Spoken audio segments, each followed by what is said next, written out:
Pues bien, tengan ustedes muy buenos días. Vamos a darnos una vueltecita para la caminata diaria. Y vamos con la perrita, vamos con la pony para hacer una reflexión de este fin de semana. Hay varias cosas interesantes que aparecieron para sumar a la reflexión del retrodictor, que es lo que he tratado de hacer en estos 6 meses, no con la regularidad que a lo mejor quisiera, pero que sí nos ayuda a ubicar un poquito del contexto y de la reflexión que tratamos de hacer con lo que va pasando en el año. Ahorita todavía estamos en el proceso del encierro por el virus famoso, el famoso COVID-19, el coronavirus, y que nos permite, aparte de tener el contexto, también tratar de entender un poquito cuando otras cosas pasan, que hay dos notas relacionadas con la sociedad y el espectáculo que se dieron antier, que son parte de, pues por ejemplo, del proceso natural, ¿no?, de las muertes de personajes conocidos a nivel cultural, en este caso 2 actores, y algún otro detallito que es justo al que yo me voy aproximando en este momento. Como ven, acabamos de salir de la casa y venimos caminando por esta zona de lotes que aún están sin ocupar, y notarán que aquí estamos pasando junto a una casa que está recién prácticamente terminada. Ya en poco tiempo yo supongo que la van a venir a habitar. Ahí al frente notarán que hay otra casa, la que está pintada de blanco, que también está ya a punto de ser terminada. Y se alcanza a ver otra que todavía está en obra negra, no la han pintado, pero esa parece que está en este bloque, pero no, está en la cuadra que sigue. Pero lo que quiero subrayar ahorita es, acercándonos aquí, por ejemplo, a esta marca que están viendo aquí, que es esta pequeña estructura de piedra. Es donde notan ustedes que están los enchufes, donde está la entrada de la luz, donde se colocan los números, y que acá de este lado, en esta cuadra, notan que hay una serie de agujeros, aquí que tienen inmediatamente, que representa exactamente lo mismo. Ya habían colocado aquí las marcas, pero supongo que tuvieron algún inconveniente, tuvieron que deshacerlos. Notarán allá al fondo que hay otros tantos de ellos. Pues ya estamos parados aquí en el centro prácticamente de esta cuadra, en donde ustedes notan ahorita aquí directamente en la panorámica del 360, que es la única cuadra de este fraccionamiento Condado del Valle, de la sección de Vaqueira. Es la última parte en donde no hay todavía aún una sola construcción de ninguna casa, y estoy dejando el registro porque es ya muy posible que en estos días que vengan se vaya a comenzar a abrir el primer lote para poner ya los cimientos de la primera casa. Y pues quiero dejar el registro. Nosotros llegamos aquí ya hace 4 años y ha cambiado mucho, sobre todo en los últimos 2, y más en los últimos 10 meses. Sobre todo después de que se aceleró el proceso de la pandemia, como que hubo gente que trató de aprovechar la circunstancia para, pues ya que no estaba circulando el dinero para otras cosas, pues decidieron empezar a invertirle para la construcción ya de sus respectivos lotes, los que nada más habían comprado el puro lote. Entonces sí se dejaron venir, si no entiendo mal, acorde a lo que nos dijo el administrador y el arquitecto, se dejaron venir más de 30 construcciones de casas, ¿no? Entonces hay varias de ellas. Aquí al frente mío se alcanza a ver otra que está en obra negra. Un poquito más adelante debe de haber 2 más dentro de esa misma cuadra. En la cuadra que sigue, la calle que sigue, hay otras 2 que ahorita ya no se notan tanto porque ya no están en obra negra y están casi a punto de ser habitadas. Algunas ya empezó inclusive la mudanza, aunque van muy lento. Y sobre la callecita que va atravesando frente a la Pony y a mí, también hay otras casas que se han ido construyendo. Entonces, o sea, habría que ubicar, ¿no?, que antes había mucho espacio vacío, mucho espacio para salir a caminar en el pastito, pero pues cada vez está haciendo menos, y pues quería aprovechar para dejar literalmente el registro de que así se veía, ¿no? Una amiga nuestra, la maestra Patricia Martínez, nos platicaba, ella vive todavía en el que fue el primer fraccionamiento que hubo aquí en Metepec, San Carlos, y nos platicaba que pues estamos hablando de los 70 más o menos. Ella dice que tenía como 7 años cuando llegaron allí con su familia, y que prácticamente no había nada, ¿no? Que incluso si uno quería, literal, salía a las tortillas a comprar cigarros, a comprar un refresco, lo que sea, para todo había que ir en carro, porque pues siendo fraccionamiento adentro no había ninguna tienda, y no precisamente estaban saliendo en la puerta luego las tienditas allá en el centro de Metepec. Y el primer centro comercial, que fue Las Américas, todavía estaba muy pelón, y pues ya ahorita si uno va hacia las zonas de ese fraccionamiento y club de golf, pues prácticamente no hay un solo lugar vacío, ¿no? Ya está completamente lleno. Aquí incluso, por donde ven que está husmeando la Pony, estos son agujeros. La tierrita que ustedes ven aquí son agujeros hechos por tuzas. Todavía hay aquí topos que medio de repente llegan a aparecerlo. Por eso acá, cuando caminamos por estas partes, cuando la saco a hacer de sus necesidades, solo una vez sí nos ha tocado que le saliera un animalito de estos. Las otras cosas que también quiero comentar son los fallecimientos de 2 actores. Uno que es de origen peruano. Él nació en Perú, pero su carrera la hizo prácticamente todo en México. Ayer, platicando con mi mamá, me estaba recordando justo esto. Me refiero a Ricardo Blume, que se hizo muy famoso finales de los 60, principios de los 70, por una telenovela, Simplemente María. Y él era un joven guapo, bastante atractivo, y me dice mi mamá que él había venido originalmente a que le sacaran un estudio de modelaje, nada que ver. Le ofrecieron chamba y pues se quedó a vivir aquí ya los siguientes 50 años de su vida. Él era actor de galán, pues, de telenovela, pero de estos galanes propios de la década de los 70, que no eran jovencitos, eran de estos chavos veinteañeros tirando a treintañeros, que a lo mejor se pueden echar 20 años como actores jóvenes, cuidaban mucho la imagen, cuando siempre se vestían de traje, eran muy serios, eran muy formales, que marca una forma muy notoria de cómo era el tipo de actor y las formas que se tenían que manejar en aquella época. Más adelante llegó a salir, por ejemplo, ya me parece que en telenovelas como Marimar, ya en papeles bastante más secundarios. Y también más adelante yo lo ubico de chiquito porque era parte de las telenovelas de las que veía mi abuelita.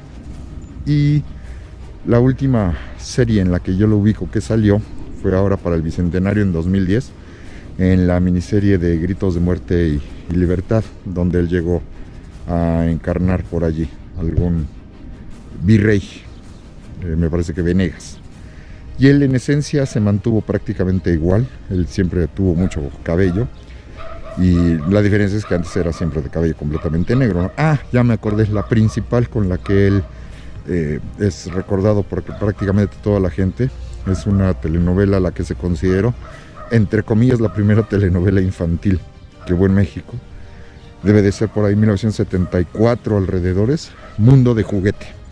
Era él con Irane Ori, pero la protagonista principal era Graciela Mauri y doña Sara García. El tema principal lo cantaba una muy joven en aquel entonces cantante llamada Lupita D'Alessio, que ya después todos sus temas no tendrían nada que ver con la temática de esa canción. Y como decía, pues ya Ricardo Blume más para acá ya tenía papeles muy secundarios, ya era físicamente se mantenía igual, si acaso se dejó la barba, y en el cabello ahora sí ya completamente blanco. Ese es en el caso de Ricardo Blume, actor de origen peruano. Y el otro, el que es más notorio y que ha generado más comentarios, es el caso ni más ni menos que de Sean Connery. Y Sean Connery, él debe haber fallecido entre los 89 y 90 años de edad, ya retirado. Él literalmente se retiró de la actuación alrededor del año 2006, 2007. Su última película es, me parece, La Liga de los Héroes Extraordinarios o de los Hombres Extraordinarios, algo así. Y finalmente sí, él sabíamos que ya estaba enfermo desde años atrás, ya estaba diagnosticado y la enfermedad pues, era cáncer de garganta. Entonces es a partir del año del 2011 cuando él de plano ya se retiró incluso de la vida pública. Él ya no aparecía prácticamente por ningún lado, y ella guardó silencio en los últimos 9 años. Él se dio a conocer en la década de los 60, finales de los 50 posiblemente, que comenzó a tener algunas incursiones en el cine, que de él se aprovechaba su galanura, se aprovechaba que era muy delgado, muy alto, muy fornido, tenía... No fornido en el sentido de los que vemos ahora, que tiene que estar así con los músculos súper desarrollados. No. Los fornidos de la década de los 50. O sea, marcaditos pues. Él debía medir, no sé, me imagino alrededor de 1,90 más o menos. Y ahora sí que con el cuerpo en forma de V. Él llegó a ser fisicoculturista. En algún momento llegó a participar en este certamen, me parece que el Mister Olympia o el Mister Universo, alguno de los dos. Y él comenzó a incursionar en Hollywood. Él llegó a ser chofer, cargador, pulidor de ataúdes. Hasta eso también. La necesidad pues lo llevaba muchas cosas de origen escocés. Y se le presentó en una ocasión, una oportunidad, un papelito chiquito. En una de estas, si mal no recuerdo, película de Disney, pero de estas de segundo nivel, no de las estelares, que se llama algo así como Darby O'Gill y la gente pequeña. Incluso llama la atención, es un papel muy chiquito, pero hasta canta, ¿no? Ya sabemos cómo es en la mayoría de las ocasiones, ¿no? Que el que canta es el otro, y estos nada más hacen como que cantan, ¿no? Y resulta que por aquel entonces hay dos productores ingleses, llamados Harry Saltzman y Cubby Broccoli, que compraron los derechos para la elaboración de las películas de una serie de novelas muy famosas en los 50, novelas de espías, completamente clavados en la Guerra Fría, que se llamaba el personaje principal James Bond. Y ellos tienen la idea muy loca en aquel entonces, no de hacer una película, sino hacer una serie de películas con este personaje.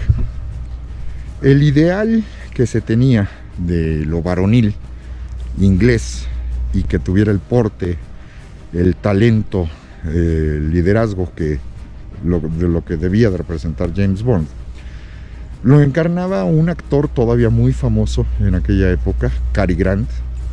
El problema es que él pues ya estaba en sus últimas etapas de galán, ya era galán maduro, pero seguía representando el prototipo de lo que ellos querían para ser James Bond. Desgraciadamente, cuando le ofrecen el papel, él dice que una película sí la acepta con mucho gusto, 2 tal vez tendrían que negociarlo, pero ya una sucesión de películas sí ya no le interesaba en lo absoluto. Él mismo tenía conciencia de su edad y que pues ya no estaba como para poder responder a los intereses de lo que los productores deseaban, por lo tanto declinó. Otro que llegaron a considerar, un actor también galán de aquella época, no tan en el borde de la edad como Cary Grant, que habría sido David Niven, pero tampoco estaba como para una sucesión de más de 3 películas, y él mismo dijo que tampoco le interesaba. Por ahí llegó a ser hay otro actor cuyo nombre se me escapa en este momento, que igual les dijo que estaba interesado, pero en ese caso él ya tenía mucho trabajo. Cuando le preguntaron al autor de las novelas, Ian Fleming, si él tenía algún personaje, alguna idea de quién podría ser, él llegó a manifestar que sí, que de los actores contemporáneos que él conocía, y ya descontando a los anteriores, el que le parecía como más adecuado, que tenía además la edad para no ser un chavito, pero sí suficiente como para echarse una franquicia, a él le parecía que debía ser Roger Moore. El problema con Roger Moore es que él acababa de firmar un contrato para una serie de televisión justamente relacionada con el espionaje, de un personaje, una novela de Leslie Charteris que se llamaba Simon Templar, y la serie se llamaba El Santo. Entonces, como no lograron convencer a Roger Moore, no porque no quisiera, y no porque no quisiera el propio autor de la novela, sino que pues el contrato no se lo permitía, pues ni modo, tuvieron que buscar otra opción. Y la opción que se les apareció es, pues bueno, como los personajes famosos están ocupados o ya no quieren llegar a participar, pues la otra opción es buscar a alguien nuevo y presentarlo como una estrella en ciernes, y que les permitiría hacerlo, construirlo como ellos lo necesitan y generarle una carrera importante. Así fue como terminaron escogiendo dentro de las varias opciones. No se acababan de poner de acuerdo y resulta que esta peliculita de Darby O'Gill y la gente pequeña, resulta que esta película la vio, no me acuerdo si Salzman o Broccoli, así no sé, en una de esas llevó a sus hijos porque es una película infantil, y le llamó la atención el cachito en el que salió Sean Connery, y literalmente a él ya no le hicieron prueba de cámara, dijeron nada más hay que vestirlo, hay que enseñarle cómo se va a tener que desempeñar, y así nació él para el personaje en la primera película de James Bond de 1962, en el caso de Doctor No, que fue un éxito extraordinario. Llama mucho la atención cuando de repente yo les dejo alguno de estos segmentos de películas a mis alumnos que han nacido ya del 2001 en adelante, 2002, los más pequeñitos. Pues para ellos ubiquen que son 60 años de diferencia, ¿no? Entonces les cuesta un poquito de trabajo entender esas películas de espías. Se les hacen lentas, se les hacen pesadas, se les hacen aburridas, porque el tipo de acción evidentemente es una acción muy diferente a lo que estamos acostumbrados a ver, ¿no? Entonces hay que armarles, eso es lo padre, hay que armarles todo el entorno del contexto para que ellos, tratando en la medida de lo posible de ponerse en esos zapatos, pues entiendan lo que representó en su momento. A mí tampoco me tocó, ¿no? Yo nací hasta 1967 y me va a tardar 10 años más para ver mi primera película de James Bond, y evidentemente a mí ya no me va a tocar Sean Connery como actor de esas películas. Yo conocí las de James Bond de él, las conocí pero ya un poquito más adelante. Además hay que recordar que en la década de los 70, si bien ya existen las videocaseteras, no es común que haya en todos lados, y tampoco el mercado se había desarrollado lo suficiente como para que uno pudiera conseguir esas películas con facilidad, ¿no? Yo me acuerdo que la primera de Sean Connery que vi fue la de Goldfinger, que la repusieron un día en la Cineteca Nacional, y la fuimos a ver directamente al cine y me llamó la atención. Se supone que pues, es una película que tenía 10 años. Pues qué vaciado, me acaba de caer el 20 cuando la fuimos a ver por primera vez, porque me llevaron mis papás y se cumplían 20 años.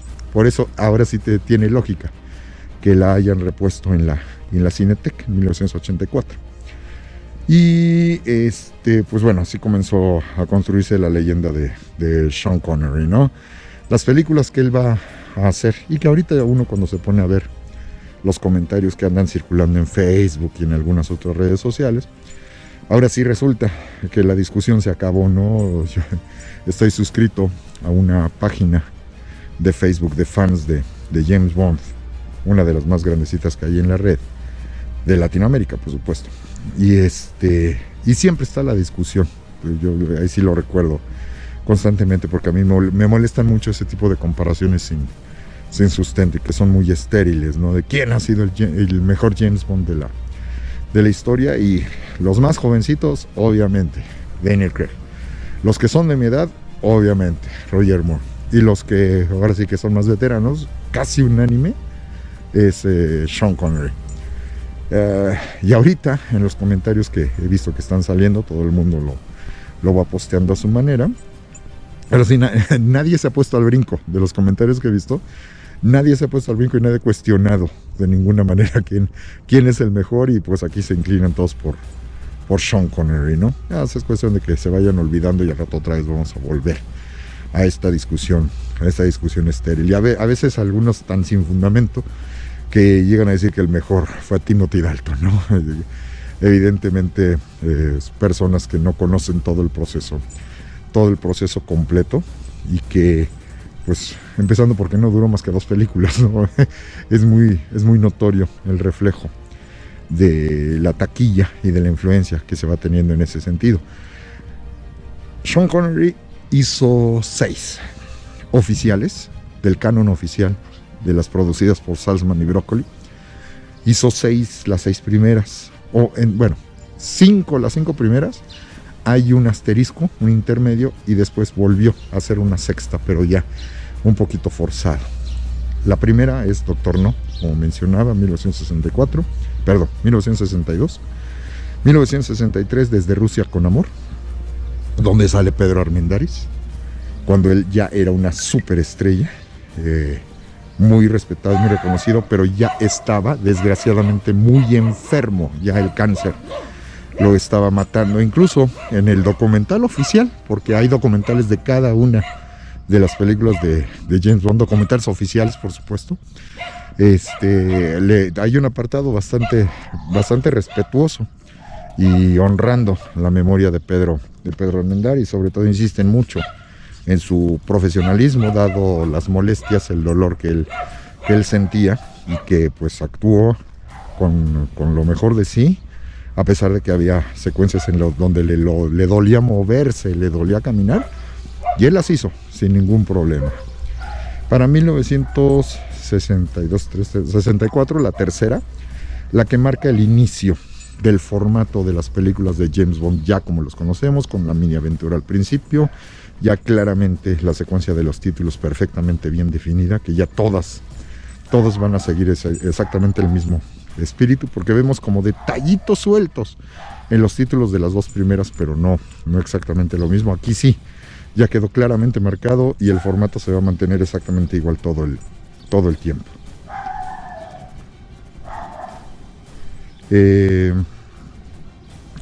Goldfinger es la película que va a ser fundamental en ese plano de 1964, en donde ahora sí ya se convierten en superproducciones y donde ya la taquilla es impresionantemente fuerte, la recaudación que van a llegar a tener. Posteriormente, para 1965, todavía las hacían una vez al año. Imagínense el impacto que tenía. Para 1965 viene la famosa Operación Trueno, Thunderbolt. Y ahí hay una serie de cosas un poquito curiosas. En el caso de la de Thunderbolt, resulta que hay una construcción en el guión. Es tan complejo lo que se tiene que hacer, que le solicitan a Ian Fleming que les ayude a hacer la adaptación para la construcción del guión y no perder la esencia. Pero Ian Fleming se dio cuenta de que iba a ser una labor un poquito compleja de elaborar, y solicitó que le asignaran un asistente para la escritura de la adaptación.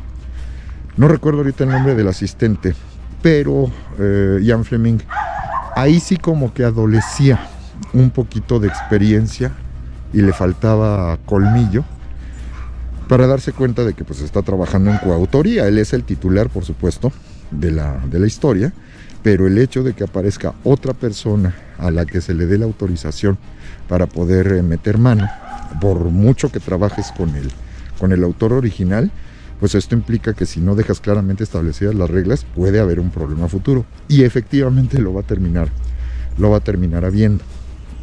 Ya referiré eso un poquito más adelante. Bien, esta película todavía sigue siendo un éxito muy grande, pero siendo ya la cuarta La cuarta película de Sean Connery, él mismo comienza a manifestar ya cierto hartazgo, porque ya está prácticamente identificado tanto con el personaje que ahora ya todo el mundo lo ve nada más como James Bond. Entonces él ya siente que se está empezando a encasillar y esto le está empezando a generar problemas si es que quiere diversificar su carrera. El resultado es que viene una película en donde hay un pequeño bajón en la producción, la calidad del guión no va a ser la misma, no es precisamente de las mejores rankeadas. La película de 1967 que se llama Solo se vive dos veces. Y sí, efectivamente esta es de las películas que a mí en lo personal me gustan mucho menos en mi lista, siempre yendo de las que más me gustan a las que menos. Es la última de las de James Bond, es la que siempre queda hasta abajo. Bueno, tal vez con excepción de Quantum of Solace, otra que nada más no me gusta. Y sí está marcando que hay un bajón muy, muy evidente, muy fuerte.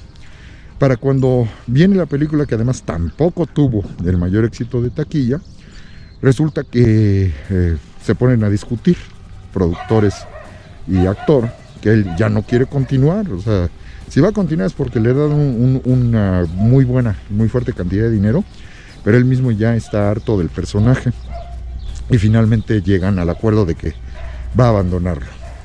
Para cuando viene la siguiente película, en este caso la de Al Servicio Secreto de Su Majestad, van a tener que buscar otro actor. Y este actor, que termina siendo un australiano, George Lazenby, ahora sí que trata de imitar en todo lo que hacía Sean Connery. Va con el mismo peinador, va con el mismo sastre, se hace exactamente el mismo tipo de traje, imita todos sus movimientos y pues finalmente consigue que le asignen el papel, pero imitando a Sean Connery. Para su desgracia, si bien no fue un fracaso de taquilla, no llegó a ser un éxito tan espectacular como las más importantes, Operación Trueno o Goldfinger. Y además, desgraciadamente sabemos que se le subió la fama a la cabeza a George Lazenby, que no era más que un modelo. Incluso, si mal no recuerdo, era vendedor de carros originalmente. Se le subió. Entonces se dejó pedir la nota para la siguiente película. Se peleó con los productores, se portó altanero y decidieron darle las gracias y ya no recontratar. Volvieron a poner el dedo en el renglón para que fuera una vez más Roger Moore, pero le faltaba todavía, me parece que un año más de contrato y no coincidía. Entonces decidieron una vez más solicitarle a Sean Connery. Sí lograron llegar al acuerdo de única y exclusivamente una película más y se terminaba definitivamente el asunto, pero pues era como ellos iban a ganar tiempo. Entonces efectivamente regresó Sean Connery el año de 1971 para la película, en este caso Los Diamantes Son Eternos. Ya es evidente un deterioro físico del personaje. Tratan de hacerlo un tanto glamoroso haciendo la película en Las Vegas, pero tampoco fue el mega triunfo en taquilla que habrían representado películas anteriores, y de esta manera él se despide ya del personaje oficialmente de manera definitiva. Ya para el año de 1973, ahora sí, Roger Moore ya toma el papel con Vive y Deja Morir. Incluso todavía tenían la esperanza de que Sean Connery aceptara para Vive y Deja Morir. Por ahí hay algunos bocetos de los primeros carteles de esa película, en donde claramente se ve que es el rostro en el dibujo, el de Sean Connery, pero ya no lo aceptó. Ya sí comenzó la carrera de Roger Moore ya como James Bond. Lo que son las cosas, no se terminó ahí el asunto. Por una serie de circunstancias que les mencionaba en el caso del asistente que le pusieron a Ian Fleming para la película de Thunderball, resulta que pues esta otra persona quiso vender los derechos del guión original de la de Operación Trueno, pero por supuesto Broccoli Saltzman, ya nada más quedaba Broccoli Saltzman, murió. Broccoli le niega el permiso, ¿no? Oye, no, el dueño, el titular soy yo, y pues además el dueño original pues es Ian Fleming. Y el otro les va saliendo con unos papelitos en donde dice, pues es que a mí Ian Fleming me autorizó como coautor, entonces en dado caso, si lo que ustedes quieren hacer, me tienen que pagar regalías a mí de esta película, no de todo el personaje, de esta película, y si no, tampoco se pueden meter si yo quiero hacer por mi lado mi versión, ¿no? Y efectivamente, se dieron cuenta que Ian Fleming se descuidó en ese sentido y legalmente no se lo pudieron impedir. Él acudió con otros productores, consiguieron el dinero por otro lado y decidieron hacer una adaptación de Operación Trueno. Lo único que consiguieron es que no utilizar el mismo título de la película, pero la esencia de la historia pues la tenía este otro señor. Y el resultado fue, me parece debe ser por ahí del año de 1984, 1983, una película que se sale del canon de las películas oficiales de James Bond, que termina siendo Nunca digas nunca jamás. Lo que sí no va a poder hacer es la esencia, el sello que identifica todas las películas de James Bond, ¿no? La mini aventura. Además tienen mucho menor presupuesto y pues no se pueden dar el lujo de las películas ya con los efectos especiales o con la inversión para los gadgets que suelen hacer con las grandes marcas para la década de los 70, que es lo que le tocó a Roger Moore.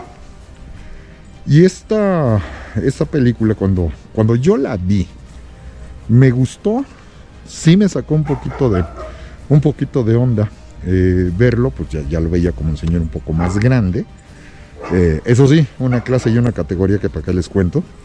El bisoñe, eso sí, muy notorio, ya estaba pelón para esas épocas, Sean Connery. De hecho, en las primeras películas sí se llega a notar, entre Doctor No y Los Diamantes Son Eternos, sí se llega a notar cierta variante fuerte en el peinado, porque ya tiene que empezar a utilizar peluquín, no le queda de otra. Y esta película, Nunca digas nunca jamás, tuvo un relativo éxito de taquilla porque además la lanzaron a todo propósito. La lanzaron al mismo tiempo de cuando iba a salir la que correspondía al canon oficial en aquella época, que era la de Octopussy. Y pues ya saben, se presentaba como el verdadero James Bond contra el James Bond oficial y toda esta serie de ondas, toda esta serie de cosas. Evidentemente va a ganar en taquilla la oficial, que es además de las mejores, de las más recordadas en ese plano, a la que además le pusieron el curioso título de Octopussy 007 contra las chicas mortales, es como le van a poner aquí. Y la otra lo que va a tener es que pues participaron dos actrices muy, muy, muy representativas de los 80, en el caso de Kim Basinger, es la que va a ser ahora sí que la chica Bond buena, y la henchman, la ayudanta de los malos, que en este caso va a ser me parece, nicaragüense, si mal no ubico, Bárbara Carrera. Y el que va a salir del malo de la película es un extraordinario actor, me parece que de origen austríaco, que se llama algo así como Karl Maria Brandauer. Que en lo personal es de los que más me han gustado, que han interpretado a alguno de los malos de las películas de James Bond.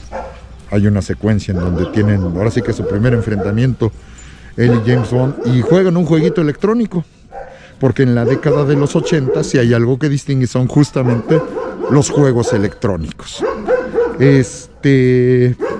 Y el título que le pusieron a la película, a ver un segundo, porque este perro está muy ladrón.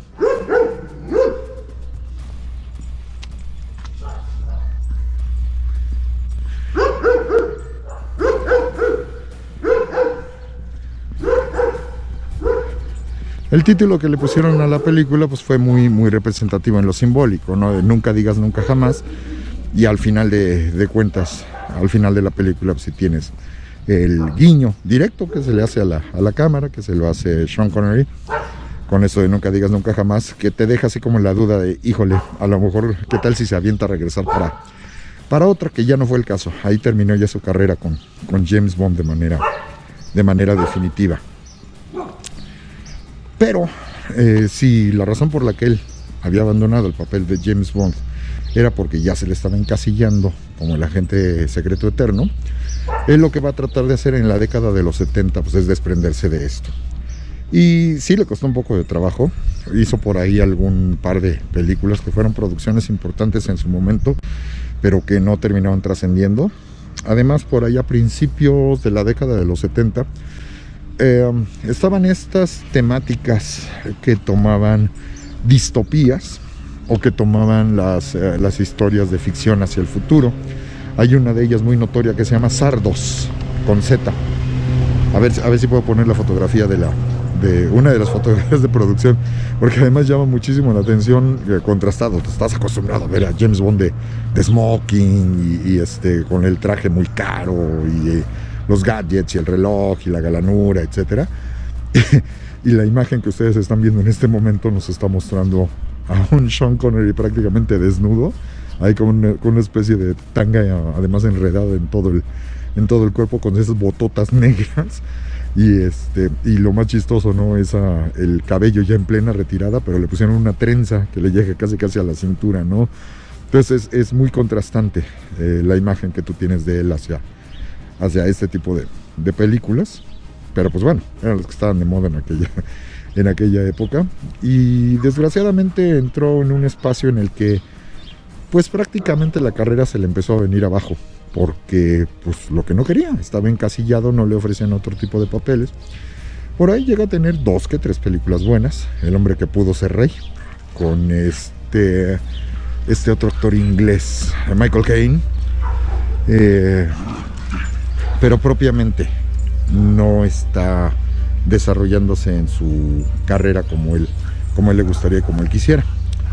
El gran salto, la gran oportunidad se le va a presentar en la década de los 80. Una de ellas representó justamente que lo volvió a poner en el mapa lo que son las cosas. El mismo personaje de James Bond, con esta última reposición, la que les decía de Nunca digas nunca jamás.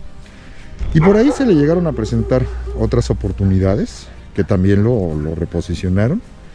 En el caso, por ejemplo, del curandero de la selva, ya asumiendo su papel de adulto, ya dejándose el cabello completamente blanco, dejándose ya la barba. Highlander, el inmortal. Por ahí también va a haber otra en donde lo que van a utilizar es su voz característica, lo que va a ser Corazón de Dragón, en donde le representa justamente al dragón, ¿no?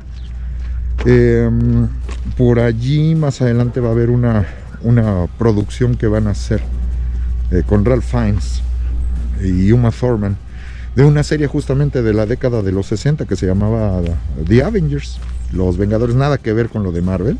Así que estos son los Avengers originales del cine, los eran originales pero del cómic, en donde esa película no la vi, por alguna razón no me latió, y me parece que él es el que sale de malo, además jugando con esta circunstancia, ¿no? Alguien llegó a proponer para las películas más recientes de James Bond que llegaran a salir ahora sí que antes de que se murieran, ¿no? La idea sobre todo era antes de que se empezaran a morir los que habían representado a James Bond oficialmente, y ponerlos como agentes retirados o de plano poniéndolos como antagonistas. Otra de las importantes de 1986, que va a ser El nombre de la rosa, en donde ahí sí toma la esencia de su personaje, y con base en una construcción que hace en este caso Umberto Eco, basándose en ciertas peculiaridades y características de Sherlock Holmes, retomando ciertas características de lo que era el pensamiento racional en la época medieval, el racionalismo, pero de la época medieval, no el racionalismo del siglo XIX, tomando ciertas características de personajes como Roger Bacon o William de Ockham. Arman este personaje compuesto, que es el de William de Baskerville, y da como resultado esta obra que, para los que somos historiadores y que hemos de tocar en algún momento el mundo medieval, se vuelve fundamental para hablar de la historia, para hablar de la escritura y para hablar del sentido de la semiología. A final de cuentas, Humberto Eco es semiólogo en esa época. Y ahí es como otra vez el gran empujón, junto con la de Highlander, que es la que permite que no desaparezca. Y este gran empujón que lleva a que haga ahora, por ejemplo, papeles como el de un capitán ruso que deserta y se lleva su submarino, que es la Casa Nocturne Rojo, en donde se complementa con Alec Baldwin. Y pues esto le lleva a que ya por ahí de 1987-89 le ofrecen un papel, es un papel secundario, pero necesitaban que fuera muy, muy fuerte el personaje. Un policía irlandés cuya carrera nunca se desarrolló, que se la pasa siendo policía de calle, nada más, pero en el contexto casi inmediato de la depresión en los Estados Unidos, y que es Los Intocables. Ahí el famoso personaje de Malone, que es como se llama, es el que le da las claves se supone, el personaje principal, que es Elliot Ness, que encarnaba a Kevin Costner, que era actor nuevo en aquella época. Le da las claves para ponerle en la torre al gángster que es Al Capone, interpretado en aquel entonces por Robert De Niro. Y ese pequeño papel, muy corto en tiempo en pantalla, pero de gran fuerza y gran personalidad, le permite que incluso lo inscriban para competir en los Oscars. Quedó dentro de los 5 nominados y finalmente ganó.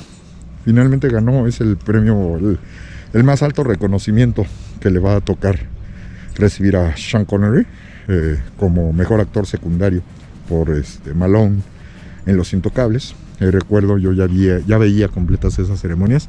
Recuerdo que le toca a Catherine Zeta-Jones, será la que le corresponde hacer la entrega. Se puso muy contenta cuando ve el nombre del ganador, se pone a gritar mi escocés, porque ganó Sean Connery. Hay una película que hicieron ellos dos que también fue bastante famosa en aquella época. Esta sí no recuerdo el título. Y bueno, ahí es donde literalmente pues ya llega a la cumbre, ¿no? Además de que su voz va a ser utilizada en distintos documentales a lo largo ya de la televisión de los 80, ¿no? Y de esta manera ya entra a los 90 como una superestrella, ya de los considerados grandes. Y pues ya para rematar, pasa una cosa también un poquito curiosa. Resulta que a personajes como Steven Spielberg y a George Lucas, a ellos siempre les han gustado las películas de James Bond, desde siempre. Pero nosotros sabemos que es una franquicia dominada y controlada como producción inglesa, y tienen que ser básicamente ingleses los que participan y los que la producen y los que la actúan. Entonces, en una ocasión que se reunieron a platicar Spielberg y Lucas, Spielberg se lamentaba de que pues a él siempre le habían gustado las películas de James Bond, pero que lo más seguro es que pues ahí va a terminar siendo la gran frustración de su carrera. Nunca pude dirigir una película de ese personaje porque pues, somos norteamericanos, ¿no? Entonces a nosotros no nos van ni a tomar en consideración. Pero le dice George Lucas, ¿sabes qué? Yo también tengo el mismo problema, te padezco la misma frustración que tú, pero tengo una idea, y se me hace que a lo mejor esta idea te va a gustar más y va a ser mucho mejor que el que nosotros participemos. ¿Cómo crees que algo va a ser mejor?, le responde Spielberg. Le dice, sí, mira, y le empieza a esbozar.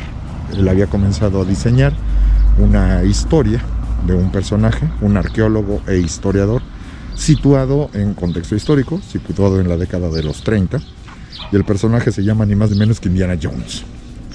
Entonces ellos terminan diseñando. Ahí también lo curioso es que originalmente, algo similar a lo que terminó pasando con Sean Connery, originalmente no pensaron en que fuera Harrison Ford el personaje principal. Ellos, el personaje que tenía así bien metido en la cabeza, era un personaje totalmente ochentero, actor famosísimo en aquella época por una serie de televisión, justamente Magnum, y que era Tom Selleck.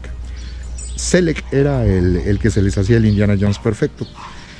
Y les pasó exactamente lo mismito que pasó con Roger Moore.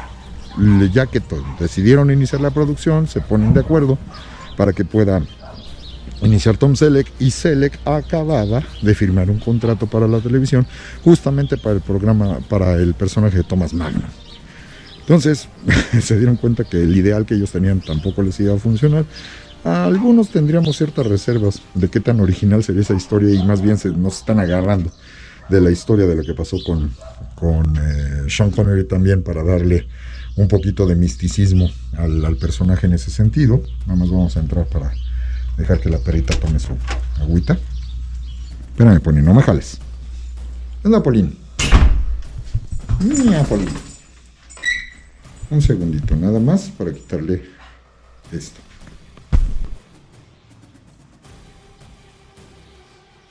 Espera.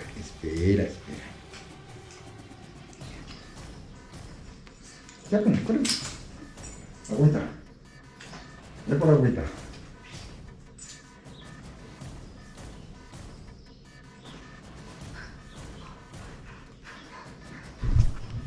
Déjenles presento a mi gato Apolín, que anda aquí revolcándose, está contento.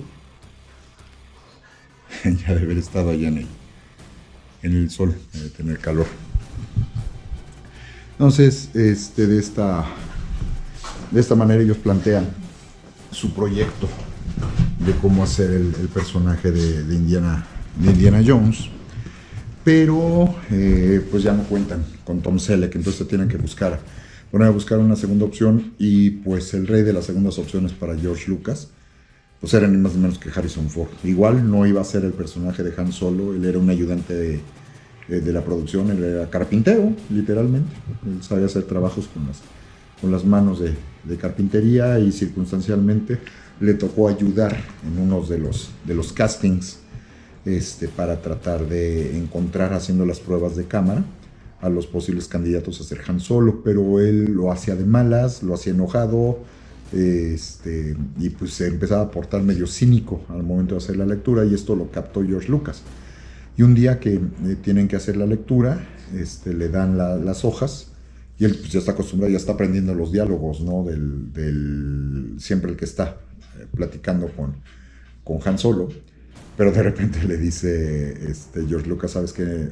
Mira, me dieron mal los papeles, aquí me subrayaron las palabras de Han Solo, y pues a mí me toca nada más ayudarte a encontrar hacer el contraste. Y le dice, no, quiero que leas a Han Solo, pero léelo con ese tono que lo estabas leyendo, o sea, que enojado, molesto, cínico, y es que eran justamente las características que necesitaban, y finalmente se terminó quedando con el papel. Pues de esta manera también está libre, y les convence su labor para que sea Indiana Jones. ¿Por qué refiero todo esto? Porque estrictamente hablando, para cuando viene ya la tercera película, la primera fue en 1981, la segunda debe ser 1983-84, en el caso de Indiana Jones, y la última, en el Templo de la Perdición. Y la última película de él debe de ser alrededor del año de 1989, Indiana Jones y la Última Cruzada. Y para el guión de esta película ellos decidieron que iban a incluir un segmento en el que apareciera el papá de Indiana Jones. Y al momento de ponerse a pensar, híjole, para la importancia del personaje y el carácter del personaje, ¿quién podría ser el papá de Indiana Jones? Y George Lucas nada más se le queda viendo a Steven Spielberg. A ver, si nosotros hicimos esto teniendo en mente a James Bond, pues el papá de Indiana Jones forzosamente tiene que ser el James Bond original, porque es el que habíamos pensado. Revisaron, checaron, hablaron con los representantes y se dieron cuenta que efectivamente estaba libre, sí se encontraba libre para la producción. Sean Connery, le hacen la propuesta, le gusta mucho, lo acepta, y así es como se convirtió en el Dr. Henry Jones, el padre de Indiana Jones, que ahí también nos terminamos enterando que el nombre original de Indiana no es Indiana, él se llama también Henry Jones, pero él es Henry Jr., y para el papá pues él siempre ha sido Junior. Y también nos terminamos enterando cuando es en la mera parte final de la película, cuando Salah, el ayudante, el árabe que siempre le ayuda, cuando se refiere a Junior, le dice, pues ¿qué no te llamabas Indiana? Y se ríe el papá y le dice, ¿cómo crees que se va a llamar Indiana? No, él es Henry Jr. Y entonces, ¿de dónde salió el nombre de Indiana? Y le dice, Indiana era el nombre de su perro. Y entonces Salah se ataca de la risa, se le queda viendo a Indiana y le dice, ¿tienes un nombre de perro? Y dice, sí, pero yo lo quería mucho. Y ahí es donde viene esa famosa secuencia, y así la planearon, ¿no? Es la despedida del personaje, triunfante, con sus amigos, y que cabalgando se dirigen al sol. ¿Sí? Es el cierre perfecto de todo el ciclo de las películas. Ya después, desgraciadamente, la cuestión comercial para variar, volvió a echar a perder todo esto y desgraciadamente pues se aventaron a hacer una cuarta película que ya no estuvo al nivel de ninguna de las otras tres, aunque tiene destellos, tiene cosas así como sueltas del contexto de lo de Roswell, como sueltas de la era atómica, que algunas de ellas, secuencias de 10 minutos que son muy, muy entretenidas, muy divertidas, pero ya la totalidad de la película pues ya no compite con lo que eran las producciones anteriores, y esa fue la ocasión en la que Sean Connery fue el papá, literalmente, de Indiana Jones. Ya para la década de los 10, la cuestión de la enfermedad, la cuestión de la edad, ya no le va a terminar ayudando en ese plano. Sí, hace ahí, por ahí hay algunos otros papeles medianamente importantes. De hecho, si me permiten, si me permiten, déjenme mostrarles, porque no, ahora sí que no quiero cometer la aberración de brincarme alguna obra importante de él. Sí, efectivamente, la primera película en la donde él va a aparecer se llama Darby O'Gill and the Little People. Pero reitero, sí, y efectivamente sí es de Disney. Aquí lo curioso es que estoy viendo la portada y nos lo ponen como si fuera uno de los principales. Es con Albert Sharpe, Janet Monroe, y nos ponen Sean Connery, pero es un papel tan menor que ni siquiera estaba considerado entre los créditos principales. Pero aquí lo que están haciendo es tratar de promocionar la película como la primera de Sean Connery. Otra, en ese caso él llegó a participar en una película de Hitchcock, Marnie la ladrona. Tiene otra que va a ser con Candice Bergen, El viento y el león. Highlander, que era la que les decía, otra de las importantes. La tienda rosa, esto ya prácticamente la desconocía. Crimen en el Expreso, Asesinato en el Expreso Oriente, de Agatha Christie. El hombre que pudo ser rey, que les había mencionado. Robin Marian, estaba olvidando, eso era lo que justamente no quería que me pasara. Robin Marian es una producción interesante que toma el personaje de Robin Hood, pero ya mayor, ya en decadencia. De hecho, pues lo que se presenta es la muerte de Robin Hood, y no te lo presentan ya como un jovencito ni un chavito. Y Marian, la pareja sentimental, es Audrey Hepburn, que también ya la presentan como una persona de mayor edad. Estas son las clásicas setenteras de aquellas épocas, de 1976. El hombre de que pudo ser rey es de 1975. El viento y el león del 75. Asesinato en el Expreso Oriente 74. Marnie es del 64. Ya había empezado a ser James Bond. Y Darby O'Gill estaba en lo correcto, es de 1959, todavía abarca como película cincuentera. Tiene otra película que se llama Outland. Aquí se le puso Atmósfera Cero, que es de 1981. Y ya de las últimas importantes, olvidaba en el caso de Lancelot, el primer caballero, en donde pues el principal se supone que es él, pero en la realidad, en la práctica, es el personaje que va a ser Richard Gere. Por ahí estoy acordándome, aquí no viene registrada. La película de Robin Hood, la de Kevin Costner, tiene un cameo prácticamente hasta el final, en donde aparece Ricardo Corazón de León y resulta que es él. La Casa al Octubre Rojo. El Nombre de la Rosa es del 86, Los Intocables del 87, Indiana Jones La Última Cruzada 89, La Casa del Octubre Rojo ya es 90, El Primer Caballero ya es 95, Los Vengadores 98. Olvidaba otra, en donde sale como un escritor, que la película se llama Descubriendo a Forrester. Y la última, que va a ser en el 2003, que va a ser La Liga de los Hombres Extraordinarios. Esa sería la esencia de la filmografía más importante que va a tener Sean Connery, y que pues nos toca recordarlo en estas fechas, en donde pues ha venido su fallecimiento a los 90 años de edad. Pero yo no descarto que en el futuro, dado cómo está avanzando la tecnología, la situación de la crisis que se le está presentando al cine también por lo de la pandemia, es paradójico que justo cuando muere Sean Connery, la última película de James Bond no se ha podido presentar.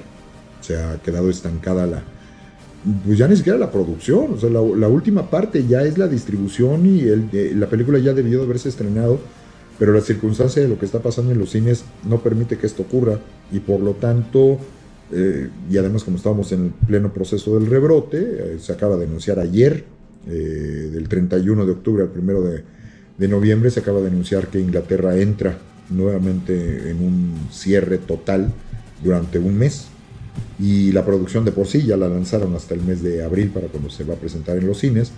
Y discutí un poquito esto con mis alumnos de la licenciatura en comunicación, chavitos de primer semestre, que decían, pues ya, ¿qué tiene de malo que no se presente en los cines? Ya que las lancen directamente a la venta en línea, ¿no? Pero lo que les comentaba es que el cine, para hacer cine, no es que nada más se vendan las películas. Es que ya hay muchas producciones que así se venden, sí, las menores. Pero las producciones importantes, todavía el paradigma sigue siendo, no es el acto de ver la película, y es lo que les decía que tienen que también ponerse en los zapatos, ¿no? Es el acto de vamos al cine.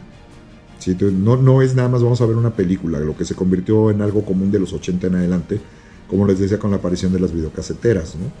Y en aquel entonces, pues eso, la inversa que les decía a los chavos, ¿no? Si uno quería ver una película, pues la tenías que ver en el cine, porque no había manera de verla antes de que existieran las videocaseteras. Incluso algo que les llama mucho la atención es que cuando se le presentó el proyecto a Disney de que se hicieran películas en videocassette para que empezaran a venderlas, los productores de Disney de aquel entonces no tenían ni el colmillo ni la visión suficiente para pensar que esto desplazaría de alguna manera al cine tradicional, y más que desplazarlo, lo complementaría y lo expandiría.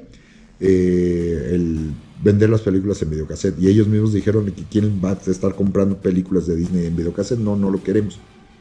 Menudo error, ¿no? Y ahora vemos cómo han aprendido de esos errores, y resulta que ya hasta hijo, pues debe ser en un mes que ya sale el propio canal de Disney para sus películas, ¿no? Y que el tenerlas en stream con todos los derechos, pues ha implicado que todas las películas que tienen comprados los derechos, inclusive Star Wars y toda esta serie de cosas, pues las vamos a tener que ver en el canal de Disney, y si no las ves ahí, no las vas a ver en ningún lado.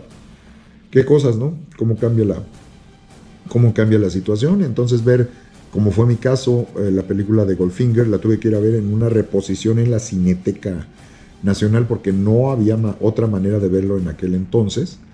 Y ahora estamos en la situación a la inversa. Ya el hecho de lanzarla en streaming no tendría nada de raro, no tendría nada de malo, pero hay una gran cantidad de público que lo que queremos es verla en el cine, porque ahí sí esa experiencia, por más que sea de 70 pulgadas mi pantalla, no es lo mismo que la experiencia de ir comprar el boleto, ver la experiencia colectiva. Esa es otra parte fundamental del entretenimiento. Les decía a los chavos, a ver, en el caso de la situación de los espectáculos, en donde pues ya no tendríamos ni siquiera que ir al cine, pues ok, tampoco tenemos que ir ya a los estadios, ¿no? Y por ahí respingaron 2 que 3. No, es que no es lo mismo. De que exactamente a eso es a lo que me refiero, el fenómeno del hombre masa, ¿no? De irnos a meter todos en bola, perderme en la masa, ser parte de la colectividad, pero la circunstancia que nosotros vivimos ahorita, pues ya no lo permite ver de la misma manera, ¿no? Entonces estamos justo en esa transición, y la de No Time to Die, que sería además la última película anunciada supuestamente, la última película de Daniel Craig, y estamos en la búsqueda del siguiente James Bond, que es muy representativo, que no se ha pensado en cerrar la franquicia, aunque las novelas de Sean Connery tienen más de Ian Fleming, aunque las novelas ya terminaron desde hace un rato, en los 80s, ¿no? Se empezaron a tener que usar las historias cortas como The Living Daylights, y de plano tener que inventarse historias retomando esencias de ideas previas, ¿no? A partir ya de License to Kill en adelante, ya todo lo que va a ser GoldenEye, todo lo que va a ser ¿cómo se llama esta famosa? El Mañana Nunca Muere.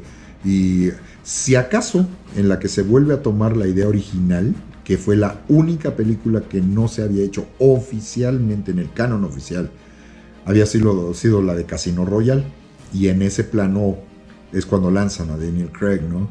Por ahí alguien me podrá decir que se quiera pasar de listo, es que sí hay una Casino Royale, sí, pero no es oficial, la de 1967, que además fue una pachanga espantosa, que habían planeado que dirigieran 4 directores distintos, que se terminaron peleando entre ellos, donde tenemos una marabunta de James Bond, pero a lo bestia, y la secuencia final, la de la pelea en el casino, que es, pero una auténtica fumada y una mega jalada que te representa justamente lo que es el cine de la psicodelia de los 60. En ese sentido, sí es muy representativa, pero ya no tiene nada que ver con el James Bond original, ¿no? James Bond va a ser en aquel momento David Niven. Se juega con esa idea de que James Bond no es un hombre, no es una persona, es un nombre clave para designar al mejor de los agentes, en el caso del Servicio Secreto Británico, y por eso vas a tener a un James Bond ya viejo y en retiro, que va a ser David Niven. Vas a tener al James Bond en funciones, que va a ser Peter Sellers, y otra serie de James Bonds que están probando para sustituir al original, y la paradoja es que vas a tener hasta un Jimmy Bond, que va a ser el caso de Woody Allen, va a llegar a ser Jimmy Bond, ¿no? Hay una secuencia en donde empiezan a preguntar, bueno, ¿y dónde está el agente fulanito? Y el James Bond de aquí y el James Bond de allá. Ah, pues lo asesinaron en un burdel. Ah, y lo asesinó una prostituta. Ah, y lo asesinaron en una casa de citas. Y paradójicamente, ahí las palabras le tocan a David Niven, que va a decir, bueno, pues es que están matándolos a todos. Y es cuando pregunta, ¿y dónde está Jimmy? ¿Sí? Que anda allá en Centroamérica. Pero dice, es que yo no entiendo en qué momento agente secreto se convirtió en sinónimo de maniático sexual. Que nos da una idea de, además, cómo se manejaba el personaje con las parejas sexuales en aquella época, en donde vemos a James Bond rodeado de un mar de mujeres, en donde va a tener, para obtener la información, va a tener que seducir a no menos de 3, 4, 5 mujeres por película, ¿no? Pero, y cambiando, por supuesto, de actriz principal de película a película, pero este cambio sí se hizo notorio a partir del año de 1987, cuando vino pues todo el problema del SIDA. Y para la primera película que le toca a Timothy Dalton realizar, solo va a tener en la película, cosa inusitada para las películas de James Bond, solo va a tener 2 parejas sexuales. Sí, una de la minoaventura y la otra que va a ser la principal, Mariam Dabo. Y que la argumentación que se utilizó en ese momento es que estamos en la época del SIDA, hay que tener mucho cuidado con las parejas sexuales, hay que tener cuidado con la salud genital, y que si bien no lo va a decir James Bond, se sobreentiende que no podemos poner el ejemplo de Bond teniendo 20 parejas maritales como se hace en las películas anteriores, porque estamos en una época muy difícil. Es un ejemplo de cómo James Bond ha logrado sobrevivir. Es de la Guerra Fría. Ustedes han visto desde las películas de Pierce Brosnan que cambia a M, desaparece el personaje varón, le ponen una mujer dura, Judi Dench, que si ustedes se ubican en las 3 primeras películas que ella sale, se la dedica tirándole con todo y no quiere a James Bond y quiere eliminarlo y quiere sacarlo porque considera que es un dinosaurio, que es una reliquia, que además se la pasa seduciendo a todas las chavitas que le manda, ¿no? Hasta que pues le dan este pequeño giro, y en la última, en la que aparece Judi Dench como M, donde fallece, donde resulta que lo tenían en una gran estima y le tenía mucho, mucho cariño, ¿no? Es un ejemplo de cómo los tiempos se van adaptando, cómo los tiempos van cambiando, y por ahí alguna actriz que llegó a trabajar junto con Sean Connery llegó a manifestar que si vamos a querer seguir manteniendo las películas de James Bond, hay que tener un pie en el futuro y hay que tener un pie en el pasado. No, ya recordé bien, la que lo comentó es la actual Moneypenny, ¿sí?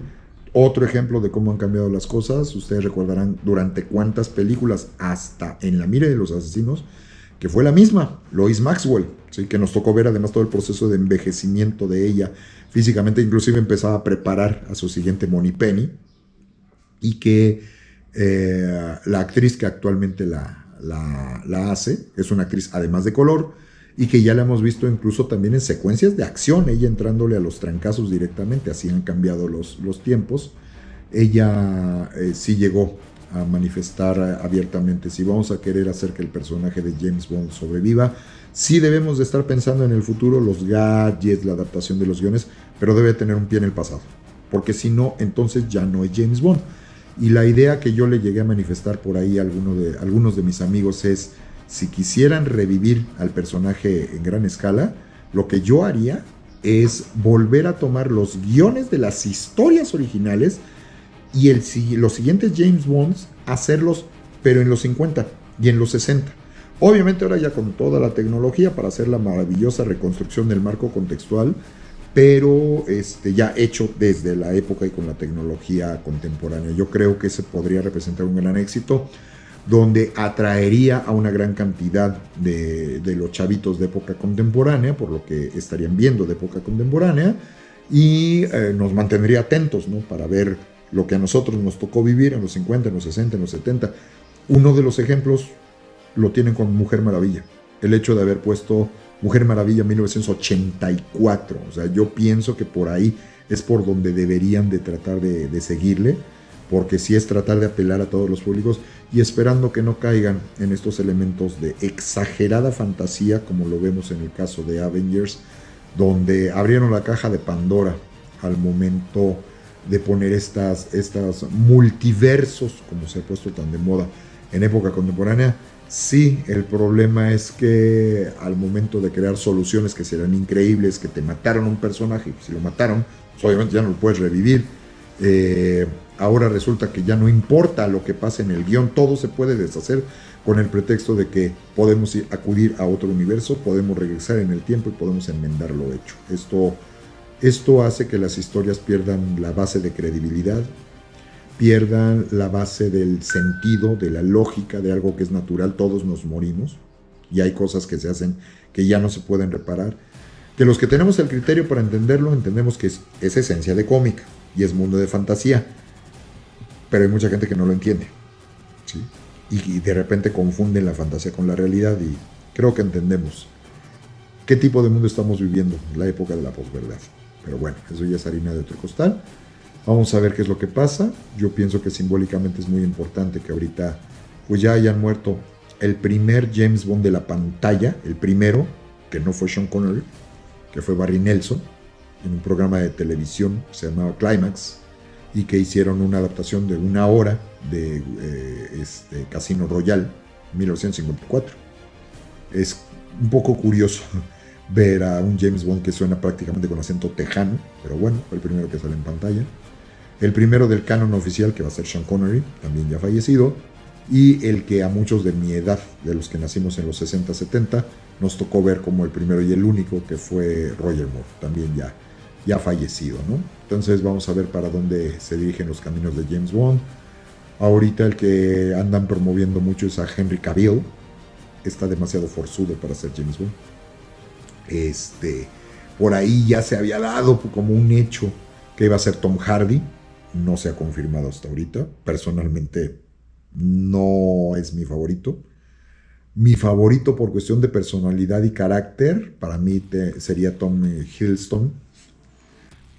El problema es que Tom Hiddleston, Loki, sí, para que lo ubiquen, él tiene el carácter, él tiene el acento, él tiene la capacidad histriónica, pero está como muy bonito de cara, la tiene demasiado alargada, ya se está quedando pelón y está muy flaquito, ¿sí? Este es el contrario de lo que sería Daniel Craig, que a él lo escogen también porque está macizo, ¿no? Pero no tanto como sería Henry Cavill. Entonces vamos a ver, yo quisiera, honestamente yo quisiera que fuera Tom Hiddleston. Las preferencias parecen inclinarse por Tom Hardy. Están insistiendo mucho, insisto, con Henry Cavill. Yo pienso que a lo mejor nos van a terminar saliendo con una sorpresa, para variar. Por ahí las otras opciones existían desde las épocas de Timothy Dalton, ¿no? De escoger un James Bond de color, que James Bond fuera negro, que le abría la posibilidad a Idris Elba, pero la producción dijo que a Idris Elba se le hacía demasiado callejero, ¿no? Que también fue visto como algo racista. O la posibilidad de que fuera una mujer, que fuera Jane Bond.